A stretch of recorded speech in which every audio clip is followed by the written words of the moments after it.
أما بعد فأعوذ بالله من الشيطان الرجيم بسم الله الرحمن الرحيم وابتلوا اليتامى حتى إذا بلغوا النكاح فإن آنستم منهم رشدا فادفعوا إليهم أموالهم ولا تأكلوها إسرافا وبدارا أن يكفروا ومن كان غنيا فليستعفف ومن كان فقيرا فليأكل بالمعروف فإذا دفعتم إليهم أموالهم فأشهدوا عليهم وكفى بالله حسيبا. صدق الله مولانا العظيم وبلغنا رسوله النبي الكريم الأمين ونحن على ذلك من الشاهدين والشاكرين والحمد لله رب العالمين. معزز اور محترم سامعین و خاطرین، اللہ تبارک و تعالیٰ کا اتنا شکر ہے، اس نے ہمیں یہ توفیق عطا فرمائی ہے ہم سید الایام جمعے کے دن اس کے گھر میں اس کے مقدس کلام کی تقدیم کے لیے حاضر ہو جاتے ہیں اور تسلسل کے ساتھ سلسلہ درس قرآن سنت کو سماعت کرتے ہیں۔ یہ مختصر سا عمل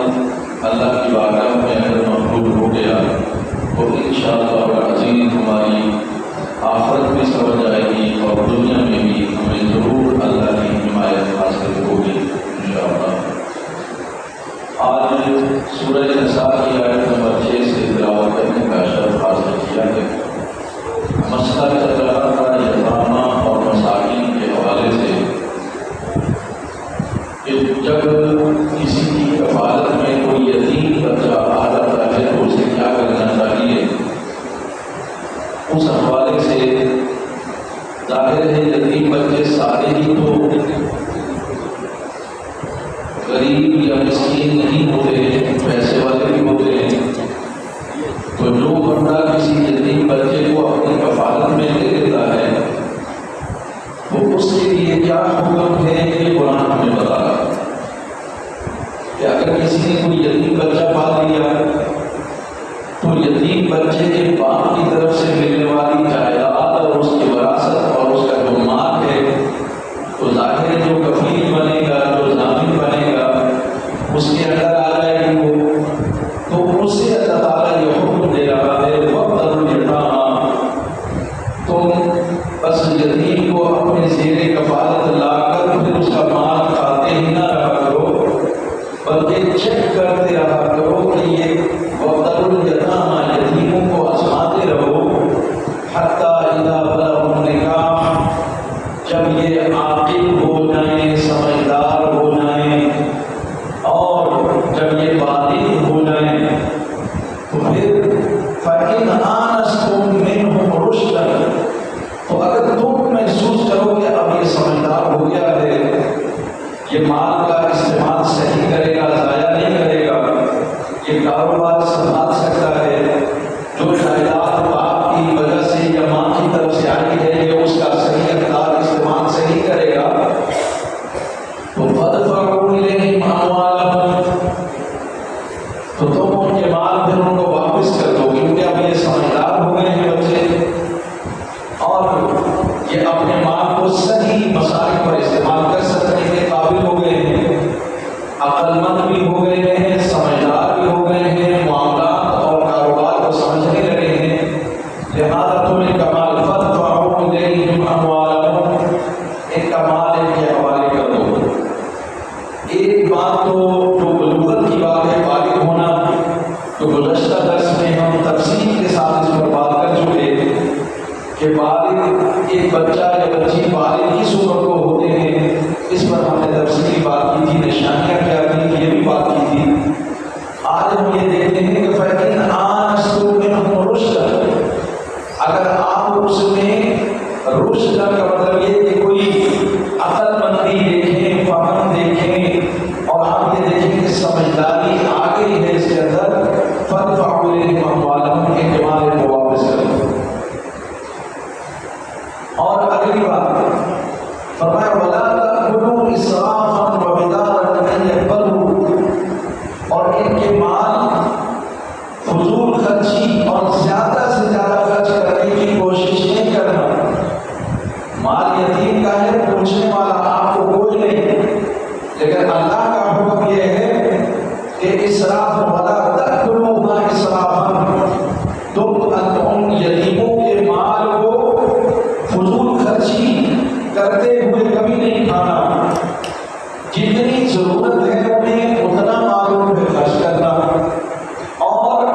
تم بھی ضرورت مند ہو تو صرف اپنی ضرورت کے مطابق اس میں سے تم دے سکتے ہو.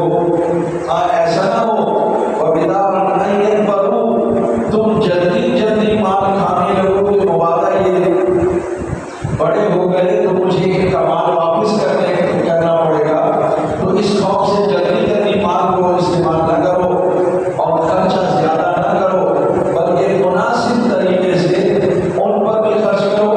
خود بھی تم ان میں سے کھاؤ تاکہ جب یہ بڑے ہو جائیں تو کچھ مال جو ان کا بچتا ہے وہ مال ان کے حوالے کر دو. تو اس وقت لوگ یہ کرتے تھے جلدی جلدی کھا لو بالغ ہونے سے پہلے. جب بالغ ہوں گے تو ہم کہہ دیں گے کہ جی آپ کا مال تو آپ کا خرچ کر دیا ہم نے، وہ ختم ہو گیا ہے. اور مزید اپنی طرف سے اگر کوئی دین اور احسان چاہا. اب یہاں اللہ تعالیٰ ایک اور اصول بیان کر رہا ہے، اور وہ جو کفیل ہے جو ضامن ہے اس کے لیے. یہ عام طور پر چچا تایا دادا یہ قریب قریب لوگ ہوتے ہیں ان کے ذریعے کفالت کرے. فرمایا ومن کان غنیًا، یہ جو کفیل ہے یتیم کا یا وارث بنا ہے یا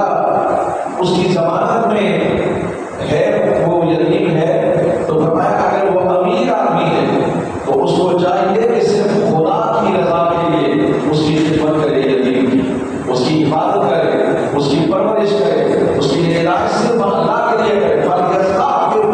اس میں سے کچھ نہیں لے گا.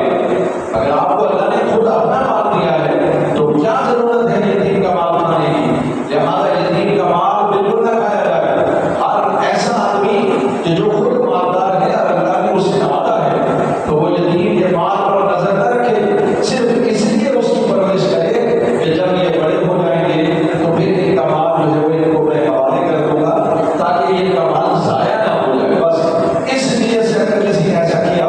تو پھر رسول اللہ صلی اللہ علیہ وسلم کی وہ حدیث انہی کے لیے ہے، انا وکافر الیتیم ہکذا فی الجنہ. نبی صلی اللہ علیہ وسلم نے فرمایا ان دونوں انگلیوں کو ملا کر فرمایا جو یتیم کی کفالت کرے گا وہ اور میں جنت میں ایسے ساتھ ساتھ ہوں گے. یہ ان کے لیے. لیکن اتنی سختی بھی نہیں کی، تھوڑی سی اجازت بھی دے دی. ضروری نہیں کہ جو وارث بنے وہ بیچارہ امیر ہو، پیسے والا ہو. بعض دفعہ جو فوت ہوا بھائی وہ امیر ہوتا ہے، لیکن یتیم بچوں کا باپ امیر تھا، وراثت میں پیسے آئے، زمین آئی اور مال وغیرہ آیا. لیکن جس کی کفالت میں چلے گئے چچا وہ غریب تھا، مسکین تھا، تو اس کے لیے فرمایا ومن کان فقیرا. اور اگر تم میں سے ورثاء میں سے یا یتیم کی کفالت کرنے والا یا اس کی علاج کرنے والا، اس کی پرورش کرنے والا وہ اگر فقیر ہے، محتاج ہے، اگر ضرورت مند ہے، فلیأکل بالمعروف، تو اسے چاہیے کہ معروف طریقے سے کچھ لے لے. معروف طریقے سے کیا مطلب؟ یعنی دیکھنے والا بھی اگر عام محلے میں لوگ اگر دیکھیں تو یہ نہ کہیں یتیم کا مال کھا رہا، بلکہ یہ کہیں کہ نہیں بھائی خدمت کرتا ہے تو چلو ساتھ میں اگر اس نے کھانا کھا لیا تو کوئی بات نہیں، اگر سال کے بعد ایک جوڑا بیچ میں سے بنا لیا تو کوئی بات نہیں. یعنی جتنی ضرورت لوگ یہ کہیں کہ یہ اس کی خدمت کرتا ہے اس لیے اتنا. لیکن اگر اس سے زائد لوگ یہ کہنے لگے انہیں نظر آئے یہ تو یتیم کا مال ہڑپ کر رہا ہے یا اس پر عیاشی کر رہا ہے یا اسے فضول خرچ کر رہا ہے، اگر یہ کہنا شروع ہو گئے تو یہ ظلم ہے، یہ زیادتی ہے اور اس کا ذکر آگے آ رہا ہے. تو فرمایا معروف طریقے سے کھاؤ. اور معروف طریقے سے کھانے کا ایک اور انداز بھی، اور وہ یہ ہے سیدنا عمر بن خطاب رضی اللہ تعالیٰ عنہ ان کا فرمان یہ ہے، ان کا قول بھی یہ ہے بھائی دیکھو بس معروف وہ ہے کہ انسان حسب ضرورت لے لے، لیکن اس نیت سے لے لے کہ جب اللہ مجھے دے گا میں واپس کر دوں. اسے آپ کہہ سکتے ہیں قرض حسنہ، یعنی ایسا قرض کہ جب آپ نے نیت کرنی کہ ابھی میں ضرورت مند ہوں، میں کھا رہا ہوں، لیکن جب اللہ تبارک و تعالیٰ مجھے دے گا تو میں اس کے پیسے یتیم کے واپس لوٹا دوں گا. اب اندازہ کیجیے کہ اسلام کتنا صاف ستھرا پاکیزہ اور یتامہ کے حوالے سے کتنا محافظ کرنے والا، اپنی نگہداشت کرنے والا دین. پھر فرمایا جب مال واپس کرنے لگو فَإِذَا دَفَعْتُمْ إِلَيْهِمْ أَمْوَالَهُمْ، جب مال واپس کرو تو پھر چوری چھپے واپس نہیں کرنا کہ اس کو لے جاؤ کمرے میں اور کہو یہ تیرا مال ہے. نہ یتیم کو جب مال آپ نے دینا ہے فَأَشْهِدُوا عَلَيْهِمْ، گواہوں کو بلاؤ، محلے والوں کو بلاؤ، رشتے داروں کو بلاؤ، ان کے سامنے یتیم کا مال گین کر واپس کرو اور کہو کہ دیکھیے بھائی اس کے یہ مکانات میرے حوالے تھے، اس کا اتنا روپیہ میرے حوالے تھا، اس کی فلاں جائیداد میرے حوالے تھی، آج میں تم سب کی گواہی میں اس کا مال میں اسے واپس کر رہا ہوں. اب آپ اندازہ کریں ہم یتامہ کو بس دے کر اور پھر بھول جاتے ہیں. یہ لکھنا دنیا کے لیے فَأَشْهِدُوا عَلَيْهِمْ تاکہ کل کو کوئی تم پر انگلی نہ اٹھا سکے کہ تم نے یتامہ کا مال کھایا، تم نے مساکین کا مال کھایا. تو فَأَشْهِدُوا عَلَيْهِمْ لوگوں کو گواہ بنا لو کہ بھائی یہ دیکھیے اتنا مال اس کا میری پاس آیا تھا، وہ میں مال آپ کے سامنے میں واپس کر رہا ہوں، ان کو دے رہا ہوں، اور اس میں بتا دے اتنا خرچ ہو گیا. اگر وہ فقیر تھا، محتاج تھا، اس نے خرچہ کیا ہے تو لازماً بتائے کہ اس میں سے بھائی 1 لاکھ میں سے 50,000 اس پر خرچ ہوا ہے، 10,000 میں نے خرچ کیا ہے اور یہ باقی 40,000 بچ گیا ہے، آپ کے سامنے اس کا مال میں واپس کر رہا ہوں. یہ میں نے بطور مثال آپ کو دی. یہ دنیا میں آپ کو لوگوں کی نظروں میں باوقار بنائے گا، لوگوں کی نظروں میں، یہ لوگوں کی عدالت میں وہ لوگ نقار خدا ہے، آواز خلق نقار خدا، اس سے آپ کو یہ بچائے گا. لیکن فرمایا سنو یہ تو وہ ہے جو لوگوں کے سامنے آپ نے کر دی. تو لوگوں کے سامنے بندہ جھوٹ بھی بول سکتا اس لیے کہ یہ لوگ میرے دل کی بات نہیں جانتے، اس لیے جھوٹا بھی ہو سکتا ہے. لیکن فرمایا وَكَفَىٰ بِاللَّهِ حَسِيبًا، یہ اتنا کافی نہیں ہے، خدا کا خوف بھی ہونا چاہیے اور یہ ڈر ہونا چاہیے کہ ابھی تو پائی کا حساب اللہ کو بھی دینا باقی ہے. وَكَفَىٰ بِاللَّهِ حَسِيبًا، وہ بھی تم سے حساب لے گا. تم نے یتیم کا مال کتنا کھایا، کتنا رکھا، کتنا واپس کیا، کتنا ضائع کیا، کتنے مال پر عیاشی کی. وَكَفَىٰ بِاللَّهِ حَسِيبًا، یہ سارا حساب دینا والا تم سے لے لے گا. اس لیے یتیم کا ایک پانی بھی اپنے پاس کبھی مت رکھنا، کبھی زیادتی کر کے مت کھانا. ہاں ضرورت ہو تو اس میں کوئی حرج کی بات نہیں ہے، لیکن اگر اس میں بھی نیت یہ ہو میں قرض حسنہ لے رہا ہوں، میں واپس کروں گا، تو یہ بات بالکل درست اور صحیح ہے اور ایسا نہیں کرنا چاہیے. اسلام نے مرد اور عورت کے بچوں کے وراثت میں حصے مقرر کیے. ایک عجیب بات ہے کہ اسلام کے آنے سے پہلے اور ان آیات کے نازل ہونے سے پہلے دنیا بھر میں عجیب و غریب قسم کی تقسیم وراثت کے اصول جو ہے وہ رائج تھے. آپ اس کو اگر سمجھے تو عرب کا ہی معاشرہ دیکھیں، وہاں پر اگر ایک شخص فوت ہو گیا اس کی بیوی کو، اس کے بچوں کو، اس کی بیٹیوں کو، بیٹوں کو، کسی کو بھی وراثت کا حقدار نہیں بنایا جاتا. چھوٹے نابالغ بچے اور عورتوں کو قطعاً وراثت کا حقدار نہیں بنایا جاتا. کیوں؟ عربوں کا ماننا یہ تھا کہ بھائی یہ جو بچے ہیں یہ جنگوں میں تو جاتے ہیں، لوٹ مار کرتے تھے، اس میں تو یہ جاتے ہیں، عورتیں بھی مال کمانے کے اس میں تو حصہ لیتی نہیں، تو پھر ان کو مال کیوں ملے؟ یہ ان کا اصول تھا. اچھا یہاں ہندوستان میں اب بھی ایسا عورتوں کو قطعاً وہ وراثت میں حقدار نہیں سمجھتے تھے، عورتوں کو کوئی حصہ نہیں دیتے تھے. یہ یہاں ہندوستان میں یہ باقی تھا. وہ گندی عادت ہم میں بھی آ گئی، اب ہم بھی اپنی بہنوں کا بھی حق مار جاتے ہیں، ماں کا بھی حصہ مار جاتے ہیں، ہمیں پتہ ہی نہیں. اچھا یورپ میں اس سے بھی زیادہ ظالمانہ نظام، وہاں کیا تھا؟ وہاں عورت کو حصہ نہیں ملتا تھا اور سارے بیٹوں کو نہیں، ان میں سے جو سب سے بڑا ہوتا تھا اس سب سے بڑے بیٹے کو وراثت کا حقدار بنا دیا جاتا تھا، جسے آپ کہتے ہیں پکڑی اس کے سر پہ لگے ہوئے.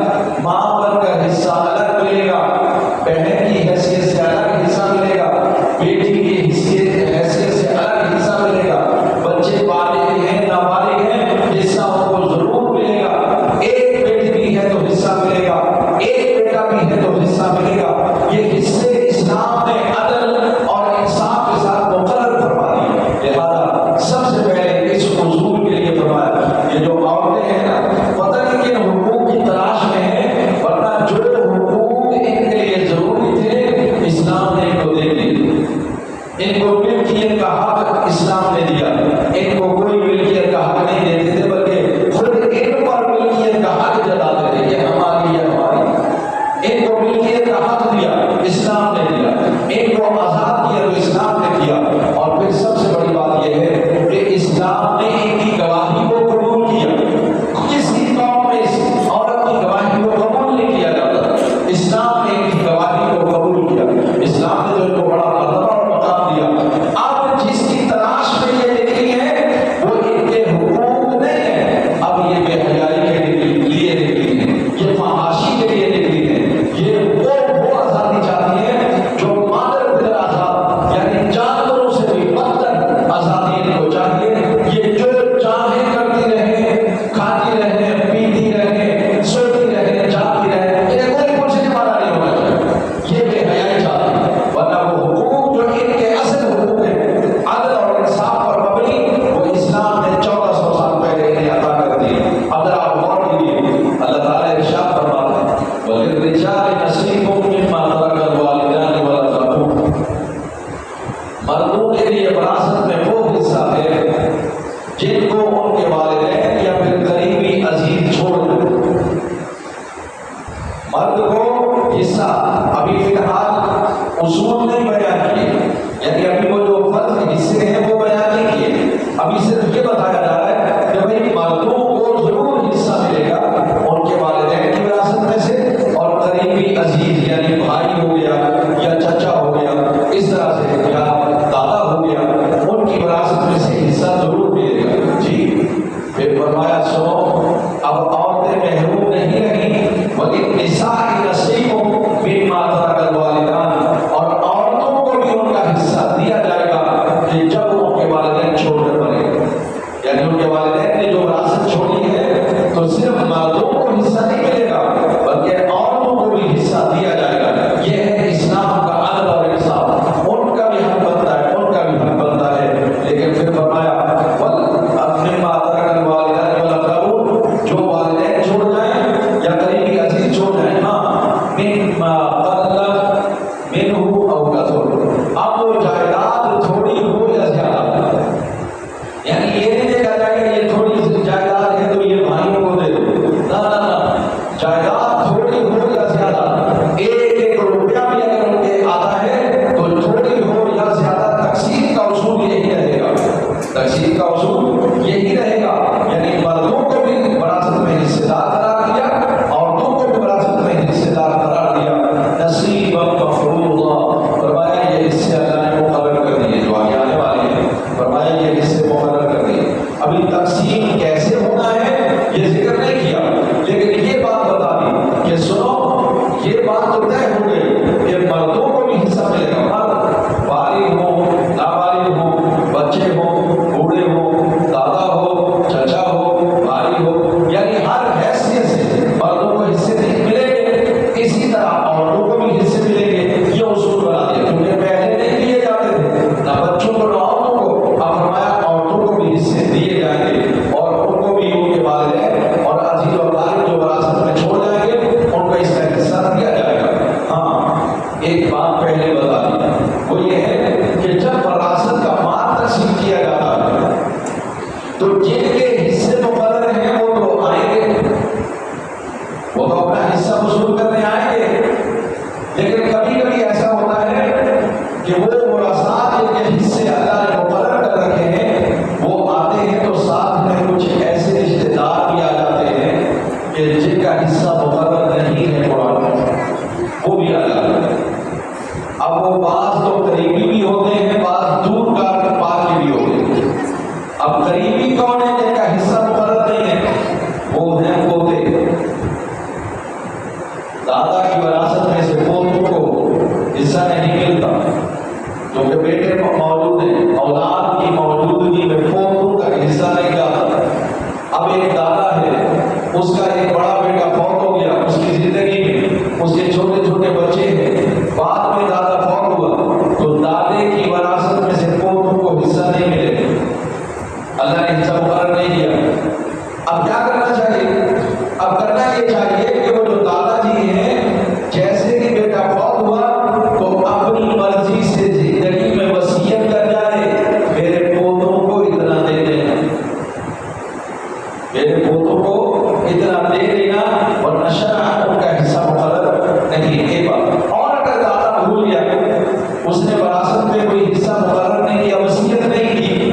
کہ میری جائیداد میں سے اتنا حصہ میرا وہ بیٹا جو مر گیا ہے اس کی اولاد کو دے دینا، یہ وصیت وہ نہیں کر سکا، تو اب جو ورثاء تقسیم وراثت کے لیے جمع ہو گئے ان سے یہ کہا جا رہا ہے کہ اذا واذا حضر القسمۃ اولو القربى والیتامى والمساکین، فرمایا کہ جب تم تقسیم کے وقت حاضر ہو جاؤ تو وہاں ہو سکتا ہے کوئی قریبی عزیز تمہارے آ جائیں، کوئی یتامہ آ جائیں، مساکین آ جائیں اور تم سے کہیں گے جی وراثت تقسیم کر رہے ہو اس میں سے ہمیں بھی کچھ دو، تو فارزقوہ مؤمن ہو، اسلام یہ کہہ رہا ہے کہ اس میں سے ان کو کچھ نہ کچھ دے دیا کرو، ان کو چھڑکنا نہیں، وقولوا لهم قولا معروفا، اور ان کے ساتھ اچھا معاملہ کرنا، اچھی بات چیت کرنا، حسن سلوک سے ان سے پیش آنا، چھڑکنا اور دھکے دے کر نکالنا نہیں، ان کو اس میں سے کچھ نہ کچھ دے دینا، وہ کتنا دینا ہے اور کس کے مال میں سے دینا ہے، جتنے ورثاء حاضر ہیں ان کے مال میں سے جتنا یہ چاہے سب راضی ہو اتنا مال آپ ان کو دے سکتے ہیں، لیکن اس کو کوشش کی جائے کہ وصیت کے مال سے زیادہ نہ ہو، یعنی 1/3 سے زیادہ نہ ہو، 1/3 سے زیادہ نہ ہو، یہ وصیت کا مال ہے، نصاب ہے، 1/3 مال کی وصیت کی جا سکتی ہے، اس سے زیادہ نہیں، تو 1/3 سے کم مال آپ ان کو دے سکتے ہیں، تقسیم کر سکتے ہیں۔ اب اس میں یہ دادا کے پوتے بھی آ گئے اور کچھ اور یتامہ مساکین بھی آ گئے، یہ منظر اگر کبھی کسی نے دیکھا ہو تو پاکستان کے مظلوم کسانوں کو، آج کل تو شاید یہ رواج نہیں رہا، لیکن عرصہ دراز پہلے جب گہائی ہوتی تھی اور غلہ اٹھانا ہوتا تھا یا ان کو بوریوں میں بھرا جاتا تھا تو اعلان ہوتا تھا، بچے چھوٹے چھوٹے برتن لے کے پہنچ جاتے تھے،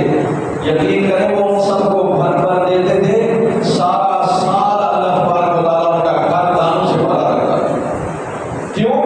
جب اللہ کا رزق تقسیم ہوگا، برتنوں تک پہنچے گا، تو ادھر سے آپ دیتے جائیں گے، ادھر سے اللہ آپ کو دیتا جائے گا، اور اگر آپ سانپ بن کے بیٹھ گئے، روک کر بیٹھ گئے، بخل سے کام لیا، آپ نے کنجوسی دکھائی، تو وہ رب ہے پھر وہ آپ کے دلوں سے بھی واقف ہے اور آپ سے زیادہ کنٹرول رکھتا ہے، لہذا وہ بھی یہ اس لیے کہ یہ بندوں کو نہیں فائدہ پہنچاتا تو پھر اسے فائدہ پہنچانے کی کیا ضرورت ہے، اس لیے آپ چاہتے ہیں کہ آپ کے مال میں اضافہ ہو تو مال تقسیم کیا کریں، مال تقسیم کیا کریں، تو فرمایا وَقُولُوا لَهُمْ قَوْلًا مَعْرُوفًا، اگر آ گئے سوالی، مانگنے والے، ضرورت مند، حاجت مند آ جائیں اور سوال کر دیں کہ ہمیں بھی دیجیے، تو واپس مت کرنا، اچھا سا جواب دینا، بھائی دیکھیے تمہارا حصہ تو مقرر نہیں ہے، لیکن چونکہ یہ مال اللہ تعالیٰ کی طرف سے ہمیں ملا ہے تو اس میں سے ہم اتنا آپ کو دے دیں،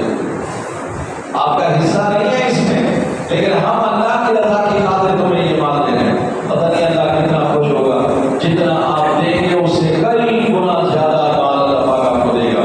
لیکن اگلی بات اس سے بھی زیادہ ہے، فرمایا یہ جو یتامہ اور مساکین ہیں نا، یہ تمہارے پاس مال لینے آئے ہیں، تو ان سے اچھی بات کیوں کرنی ہے، یا ان کا جو مال ہے ان کو واپس کرنا ہے، سلوک ان کے ساتھ اچھا کیوں کرنا ہے، تو اسلام ہمیشہ اندر کے تار چھیڑتا ہے، اللہ تبارک و تعالیٰ کا یہ کلام کا یہ اعجاز ہے،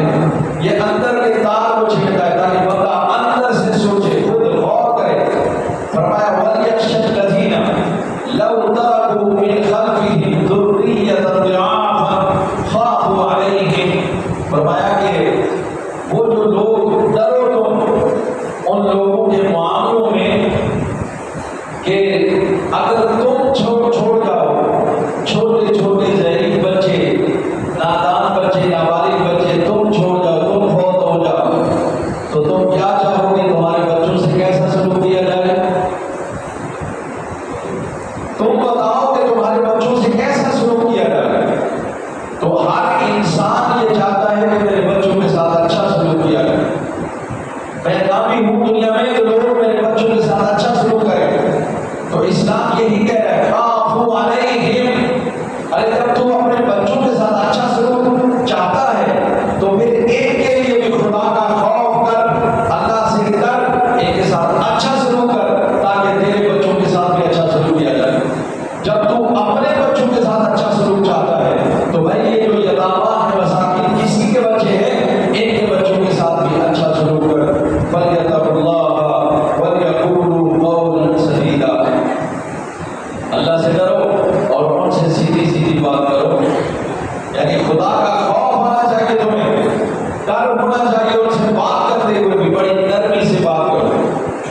اور یہ جو نرمی سے تم نے بات کی نا،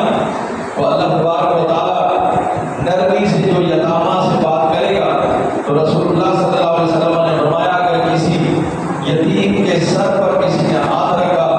جتنے بال اس کے ہاتھ کے نیچے آئیں گے اللہ تعالیٰ اتنے گناہ اس کو معاف کر دے، اتنی نیکیوں میں اس کے اضافہ فرما دے۔ فَلْيَتَّقُوا اللَّهَ وَقُولُوا قَوْلًا سَدِيدًا، تم اللہ کے لیے اللہ سے ڈرو ان کے معاملے میں اور اچھی اور سیدھی بات کرو۔ پھر بعض لوگ زیادتی بھی کر لیتے ہیں، ظلم کر لیتے ہیں، فرمایا ان الذین یأکلون اموال الیتامی ظلما، فرمایا جنہوں نے ظلم اور زیادتی کرتے ہوئے یتامہ کا مال کھایا۔ یتیموں کے مال کو زیادتی اور ظلم کیا ہے؟ ایک یہ کہ اس کا مال قبضہ کر لیا، دیا ہی نہیں۔ ہمارے یہاں اکثر ہوتا ہے مال پر قبضہ کر لیا، دے نہیں، زمین پر قبضہ، اپنے ڈھول ڈنگر پر قبضہ، اور دیگر مال اگر پیسہ ہے تو اس پر قبضہ۔ ایک تو یہ، دوسری صورت یہ ہے ظلم، بالغ ہونے سے پہلے پہلے کھا لو، جب یہ بالغ ہو گئے تو ہم کہتے ہیں پیسہ خرچ ہو گیا، یہ بھی ظلم ہے۔ اسی طرح اور بھی بہت ساری صورتیں ہیں۔ بعض دفعہ انسان سمجھ رہا ہوتا ہے کہ میں جائز اور حلال طریقے سے کھا رہا ہوں، لیکن ایسا ہو رہا ہوتا ہے کہ اسے معلوم نہیں ہوتا اور وہ زیادتی کر رہا ہوتا ہے۔ تو ظلم کا جو بھی ضابطہ اور طریقہ ہوگا، جس نے بھی یتیموں کا مال ظلم سے کھایا، انما یأکلون فی بطونہم نارا، تو وہ یہ یاد رکھیں وہ اپنے پیٹوں میں آگ ڈالے، وہ اپنے پیٹوں میں آگ بھرے گے جو ظلم کرے گا، وَسَيَصْلَوْنَ سَعِيرًا، اور جہنم کی آگ میں انہیں کھینچ کر، انہیں گھسیٹ کر جہنم میں پھینکا جائے گا۔ نبی صلی اللہ علیہ وسلم معراج پر تشریف لے گئے تو وہاں آپ نے دیکھا کہ ایک شخص ہے، کچھ لوگ ہیں ان کا اونٹوں کی طرح ان کے ہونٹ ہیں بڑے بڑے، کچھ لوگ مقرر کر رکھے ہیں اللہ تعالیٰ نے کہ وہ ان کے ہونٹوں کو ایسے کھولتے ہیں، اور دوسرا جو ہے آگ سے جلتا ہوا دھوتا ہوا ایک کالا یعنی گولا پتھر وہ اس کے منہ سے ڈالتا ہے، اسے جلاتا ہوا اس کی دبر سے نکل جاتا ہے، اس کے پچھلے حصے سے نکل جاتا ہے، پچھلی شرکات سے نکل جاتا ہے۔ نبی صلی اللہ علیہ وسلم نے پوچھا جبرائیل سے یہ کیا ہے؟ تو انہوں نے بتایا یہ وہ لوگ ہیں جو یتامہ کا مال ظلم کھاتے ہیں، تو اللہ تبارک و تعالیٰ کو یہ عذاب میں مبتلا کرے۔ اور یہ بات رسول اللہ صلی اللہ علیہ وسلم کی یاد رکھیے، 4 لوگ ایسے ہیں کہ جن کو اللہ تبارک و تعالیٰ نے یہ اپنے اوپر حق کر لیا ہے کہ ان کو جنت کی نعمتیں تو گنا، ان جنت کی نعمتوں کے انہیں یوں سمجھے کہ بو بھی نہیں سنائی کرے۔ وہ کون ہے؟ سب سے پہلا وہ شراب پینے والا آدھی مجرم جو شراب پانی کی طرح پیتا ہے، چھوڑتا ہی نہیں، ایسے شخص کو اللہ تبارک و تعالیٰ کہتا ہے کہ یہ میرا حق ہے کہ اس کو میں جنت کی خوشبو تک نہیں سکھاؤں۔ اور دوسرا وہ سود خور جو سود پر پیسے لوگوں کو دیتا ہے، یا پھر سود اس لیے بینکوں میں رکھتا ہے تاکہ سود کھائے، تو یہ دونوں صورتیں ہیں سود کھانے والوں میں، ان کو بھی اللہ تبارک و تعالیٰ جنت اور اس کی نعمتوں کی خوشبو تک نہیں پہنچائے۔ اور تیسرا شخص وہ ہے جو یتامہ کے ساتھ زیادتی کرے گا، یتامہ کے نام پر مال لے کر یا یتامہ کا وراثت کا مال لے کر کھا جائے گا، اللہ تبارک و تعالیٰ انہیں کبھی بھی جنت کی نعمتوں اور جنت کی خوشبو نہیں دے گا۔ اور چوتھا شخص وہ ہے کہ جو والدین اس کے ہوں اور وہ اپنے والدین کا نافرمان ہو، تو اللہ تبارک و تعالیٰ والدین کے نافرمان کو بھی جنت کی خوشبو نہیں سنائے گا۔ اس لیے میرے دوستوں، میرے عزیزوں، ہمیں شراب سے باز آ جانا چاہیے تاکہ رب راضی ہو اور شراب طہور ہمیں پلائے، شراب طہور اپنے دست قدرت سے ہمیں پلائے، اور ہمیں سود سے توبہ کر لینی چاہیے تاکہ اللہ تبارک و تعالیٰ کل قیامت میں جنت کی نعمتوں سے ہمیں نوازے۔ ہمیں یتامہ کے مال انہیں واپس کر دینے چاہیے تاکہ کل اللہ تبارک و تعالیٰ کی بارگاہ میں ہم سرخرو ہو جائیں، اور والدین کے ساتھ اچھا سلوک کرنا چاہیے تاکہ ہماری عبادات اللہ کی بارگاہ میں مقبول ہو جائیں اور ہمارا رب ہم سے راضی ہو جائے۔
ان سے زیادہ ہے تو وہ یہ زیادہ ضرورت مند ہے، لہذا ایک کا حصہ ان سے زیادہ، اور والدین چونکہ ایک عمر گزار چکے اور ماشاءاللہ ساری زندگی کچھ نہ کچھ پس انداز کیا ہوگا، کچھ نہ کچھ بچایا ہوگا، اور ویسے بھی اب ان کی ضرورتیں کم ہو گئی ہیں، اب ان کی ضرورتیں وہ نہیں رہی جو جوانی میں تھی، لہذا ان کو مال کا چھٹا یا آٹھواں حصہ ملتا ہے، چوتھا ملتا ہے یا آٹھواں ملتا ہے، یہ ان کا الگ الگ حصے مقرر اللہ تعالیٰ نے اس بنیاد پر، ایک ضرورت کی بنیاد پر کر دی۔ اور تیسری جو بات ہے، ایک ہے قربت کی بنیاد پر اور ایک ہے ضرورت کی بنیاد پر، اور اسی طرح سے دیگر حصے بھی، لیکن یہاں فرمایا یوصیکم اللہ فی اولادکم، تمہاری اولاد کے بارے میں اللہ تبارک و تعالیٰ تمہیں یہ وصیت کرتا ہے کیا؟ للذکر مثل حظ الانثیین، یعنی میت کے اگر لڑکا بھی ہے اور لڑکی بھی ہے تو فرمایا کہ جو لڑکی کو حصہ جو دیا جائے گا تو وہ لڑکی کے دو حصے ہوں گے تو لڑکے کا ایک حصہ ہوگا، یعنی دو حصے، مثل حظ الانثیین، للذکر مثل حظ الانثیین، دو لڑکیوں کے برابر، دو لڑکیوں کے برابر حصہ ملے گا ایک لڑکے۔ اب یعنی یہ دگنا ہو جائے گا، بھائی ایک لڑکی کو 1 روپیہ، دوسری کو 1 روپیہ، تو دونوں کو کتنے مل گئے؟ 2 روپے، اس اکیلے کو ملیں گے 2 روپے۔ تو یہ فرمایا للذکر، جو لڑکا ہوگا مثل حظ الانثیین، یعنی 2 لڑکیوں کے برابر اس کا حصہ کیا جائے گا، یعنی اس کو 2 روپے ملیں گے اور اکیلے کو، اور ان 2 کو جو ہے وہ الگ الگ روپیہ دیا جائے گا۔ فَإِن كُنَّ نِسَاءً فَوْقَ اثْنَتَيْنِ، پھر اگر یہ بچیاں یا لڑکیاں یہ 2 ہوں یا 2 سے زیادہ، 2 ہوں یا 2 سے زیادہ، اور ہوں صرف لڑکیاں، یہ بھی یاد رکھیں، ہوں صرف لڑکیاں، لڑکا نہیں، لڑکا نہیں، کوئی میت ہے اس کا لڑکا نہیں، لڑکیاں 2 ہیں یا 2 سے زیادہ، تو 2 سے زیادہ سے مراد یہ ہے کہ پھر 20-15 بھی ہوں تو تب بھی کیا ہوگا؟ فَلَهُنَّ ثُلُثُ مَا تَرَكَ، تو جو مال تم نے چھوڑا ہے اس میں سے 2/3 مال، ثُلُثُ مَا تَرَكَ، 2/3 مال لڑکیوں کو دیا جائے گا، 1/3 مال جو بچا ہے وہ پھر دیکھا جائے گا دادا ہے، دادی ہے، یا پھر وہ اس کے میت کے بھائی ہیں، ان کو جو ہے اس میں سے دیا جائے گا۔ وَإِن كَانَتْ وَاحِدَةً، اگر کسی کی ایک ہی لڑکی ہے فَلَهَا النِّصْفُ، تو آدھا مال لڑکی کو دیا جائے گا، پھر باقی جو ہے آدھا مال، وہ آدھا مال دیکھا جائے گا کہ کون کون سے ورثہ باقی، تو جو جتنا قریب ہوگا اس کے حساب سے اس کا حصہ اس میں سے نکالا جائے گا۔ وَلِأَبَوَيْهِ لِكُلِّ وَاحِدٍ مِّنْهُمَا السُّدُسُ مِمَّا تَرَكَ إِن كَانَ لَهُ وَلَدٌ، تو دیکھیے جو والدین، میت کے والدین کو چھٹا حصہ ملے گا اگر میت کی اولاد ہے، میت کی اگر اولاد ہے، چاہے ایک لڑکا ہو ایک لڑکی ہو، لڑکا لڑکی ہو یا زیادہ، بس اولاد ہونی چاہیے، میت کی اگر اولاد موجود ہے تو والدین کو چھٹا حصہ ملے گا۔ فَإِن لَمْ يَكُن لَهُ وَلَدٌ، لیکن کبھی کبھی ایسا ہوتا ہے کہ میت کی اولاد ہے ہی نہیں تو وَوَرِثَهُ أَبَوَاهُ، تو اولاد کو جو ماں باپ کو جو حصہ ملے گا فَلِأُمِّهِ الثُّلُثُ، تیسرا حصہ ملے گا، یعنی اولاد نہیں ہے میت کی لیکن میت کی وراثت موجود ہے تو اب اس میں سے تیسرا حصہ اس کی ماں کو ملے گا۔ فَإِن كَانَ لَهُ إِخْوَةٌ، اگر اس کا کوئی بھائی ہے میت کا فَلِأُمِّهِ السُّدُسُ، تو پھر امی کو چھٹا حصہ ملے گا، تیسرا نہیں ملے گا۔ مِن بَعْدِ وَصِيَّةٍ يُوصِي بِهَا أَوْ دَيْنٍ، ہاں وصیت کو پورا کرنے کے بعد اور قرض ادا کرنے کے بعد، یہ ضروری ہے۔ مال کی تقسیم جب ہوگی تو پہلے دیکھیں کہ میت نے کوئی وصیت تو نہیں کی ہے، کیونکہ 1/3 مال میں وصیت کرنے کا حق اسے حاصل ہے، اگر اس نے مال میں وصیت کر دی ہے تو وصیت کو پورا کرنا واجب ہے، اور اگر اس نے وصیت نہیں کی ہے تو کوئی بات نہیں، پھر دیکھا جائے گا کہ قرض ہے اس کا تو پھر اس کا قرض نکالا جائے، ہو سکتا ہے کوئی لاکھ روپے 50,000 روپے کسی طریقے کو قرض دیا جائے گا، پھر جو پیسے بچیں گے ان کو تقسیم کیا جائے گا۔ ہاں آباؤکم وابناؤکم، یہ اب اگلی بات، بڑی حکمت کیا ہے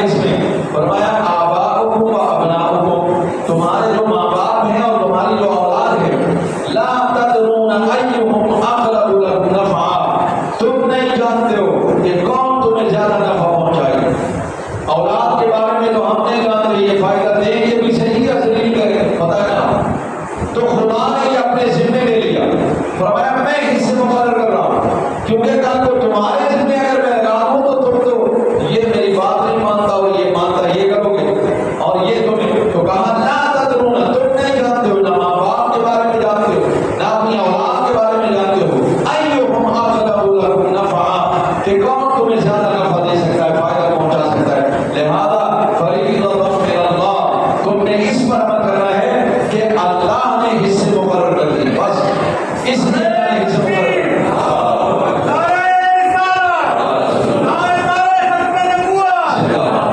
ان اللہ کان علیما حکیما، اس نے حصے اس لیے مقرر کیے ہیں کہ وہ جانتا بھی ہے اور وہ حکمتوں سے بھی واقف ہے، خود حکیم ہے۔ تو اللہ سے دعا ہے کہ رب العالمین دین کی سمجھ عطا فرمائے۔